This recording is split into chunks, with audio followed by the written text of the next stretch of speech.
आज हम पढ़ेंगे कक्षा 10 हिंदी कोर्स बी की पाठ्य पुस्तक स्पर्श भाग 2 से पाठ पतझर में टूटी पत्तियां के पहले प्रसंग गिन्नी का सोना की व्याख्या। और इससे संबंधित नोट्स प्राप्त करने के लिए आप मेरी वेबसाइट पर विजिट करें।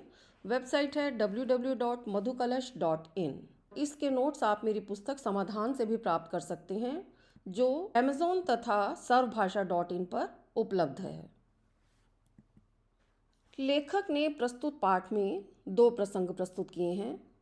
पाठ का नाम है पतझर में टूटी पत्तियां और इसमें 2 प्रसंग प्रस्तुत किए गए हैं और लेखक पाठकों से यह उम्मीद कर रहे हैं कि वे उनके द्वारा कहे गए कम शब्दों में अधिक अर्थ निकालें। ये दोनों ही प्रसंग केवल पढ़ने के लिए नहीं हैं बल्कि एक जागरूक और सक्रिय नागरिक बनने की प्रेरणा भी देते हैं। पतझर में टूटी पत्तियां पाठ का पहला प्रसंग है गिन्नी का सोना और यह प्रसंग जीवन में अपने लिए सुख साधन जुटाने वालों से नहीं बल्कि उन लोगों से परिचित करवाता है जो इस संसार को सबके लिए जीने और रहने योग्य बनाए हुए हैं। पाठ की इन पंक्तियों में लेखक यह बताना चाहता है कि किस तरह लोग अपने चरित्र में बनावटीपन लाते हैं।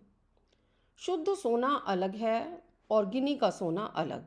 लेखक कहते हैं कि शुद्ध सोने और गिन्नी के सोने में बहुत फर्क होता है। गिन्नी के सोने में अर्थात सोने के सिक्के में थोड़ा सा तांबा मिलाया हुआ होता है जिसके कारण उसमें शुद्ध सोने से अधिक चमक आ जाती है। क्योंकि गिन्नी के सोने में तांबा मिलाया हुआ होता है इसलिए वह ज़्यादा चमकता है और यह शुद्ध सोने से मजबूत भी होता है। औरतें जो हैं अक्सर इसी गिन्नी के सोने के गहने बनवाती हैं क्योंकि यह मजबूत होता है। शुद्ध सोने के गहने नहीं बनवाए जा सकते। शुद्ध आदर्श भी सोने के जैसे ही होते हैं। लेखक कहते हैं कि किसी व्यक्ति का ऊंचा चरित्र भी शुद्ध सोने की ही तरह होता है। उसमें किसी तरह की मिलावट नहीं होती, उसमें चमक नहीं होती। और कुछ लोग ऐसे भी होते हैं जो अपने चरित्र में तांबा अर्थात मिलावटी व्यवहार मिला देते हैं और लोगों के बीच अपने आप को अच्छा साबित कर देते हैं। उन्हीं लोगों को सभी लोग व्यवहारिक आदर्शवादी कहकर उनका गुणगान भी करते हैं। जब कुछ लोग अपने शुद्ध आदर्शों में व्यवहारिकता का थोड़ा सा तांबा मिला देते हैं और उसे चलाकर भी दिखाते हैं तो कुछ लोग उन लोगों को प्रैक्टिकल आइडियलिस्ट कहकर उनका वर्णन करते हैं, उनका बखान करते हैं। इन पंक्तियों में लेखक हम सभी को यह बताना चाहते हैं कि हमें यह नहीं भूलना चाहिए कि वर्णन कभी भी आदर्शों का नहीं होता बल्कि व्यवहारिकता का ही होता है, अर्थात आपके व्यवहार का ही होता है। और जब किसी के व्यवहार का वर्णन होना शुरू होता है तो उन्हें व्यवहारिक आदर्शवादी लोग समझते हैं। उन आदर्शवादी लोगों के जीवन से आदर्श व्यवहारिक वर्णन के कारण कम होने लगते हैं।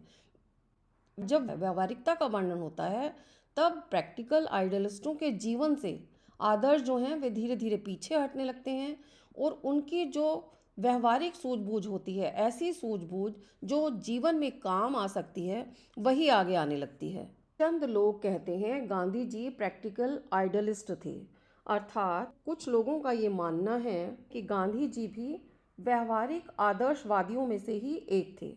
वे अपनी व्यवहारिकता को जानते थे और उसकी कीमत भी पहचानते थे।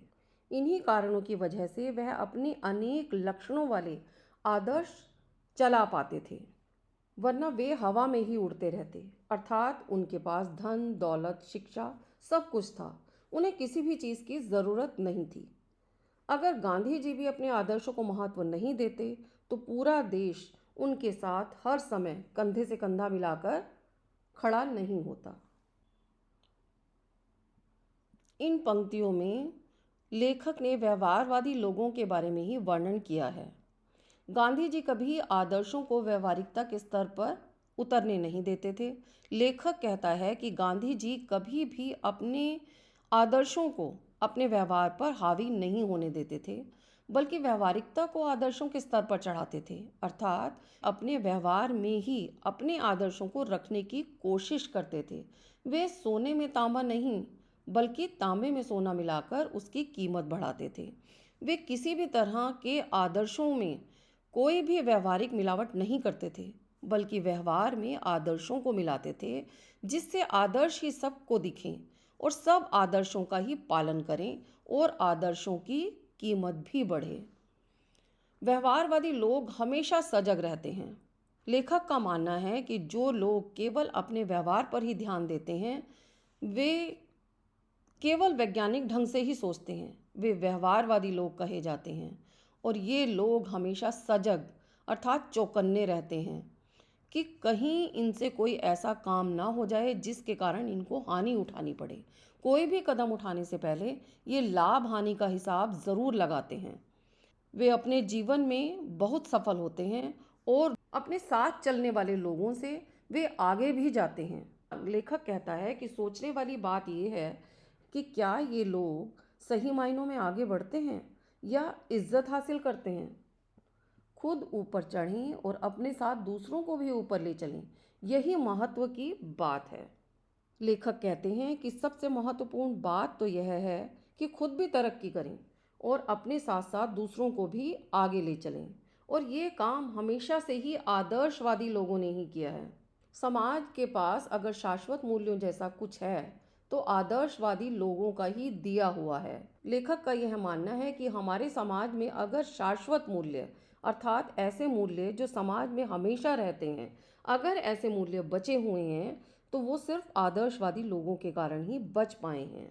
व्यवहारवादी लोगों ने तो समाज को गिराया ही है, अर्थात व्यवहारवादी लोग तो केवल अपने आप को ही आगे लाने में लगे रहते हैं। उन्हें कोई फर्क नहीं पड़ता अगर समाज में किसी का नुकसान हो रहा है, वे केवल अपना लाभ चाहते हैं। इसलिए लेखक का यह मानना है कि समाज में जो शाश्वत मूल्य बचे हुए हैं, ऐसे मूल्य जो हमेशा रहने वाले हैं और समाज को ऊपर ले जाने वाले मूल्य हैं, ये मूल्य केवल आदर्शवादी लोगों के कारण ही बचे हुए हैं।